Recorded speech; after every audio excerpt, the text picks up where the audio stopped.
Europe is a dream for drone pilots. However, in 2026, the rules are no longer just suggestions. One mistake could cost you thousands in fines or a confiscated drone. The first thing you need to know is your drone's class marking. For example, if you have the DJI Neo, you have the ultimate trouble hack. However, if you have the Avata 2, for example, then you have a few extra steps to follow. The DJI Neo, for example, is a C0 drone. In 2026, that means you can almost fly anywhere in the open A1 category. It even means you can fly over people briefly. However, you do not require a pilot's license, but you do need an operator ID.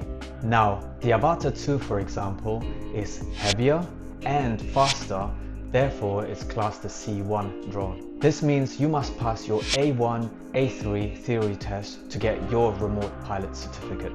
However, it is a 40-question exam. The good thing about it is it's actually valid throughout Europe. Even with the Avata 2 or the Neo, you must have a visual observer next to you if you are wearing the goggles. Now their job is to keep an eye on the drone while you are in the cockpit. Now let's look at Switzerland.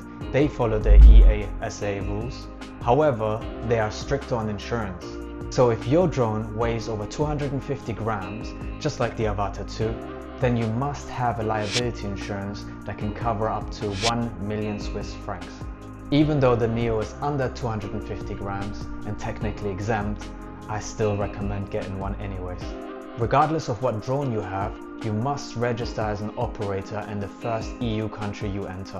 And make sure you stick the ID number on your drone. Now, if you're lucky and you have one of both, you can choose whether you want something like the Neo and travel easy or go through all the hoops with the Avata 2.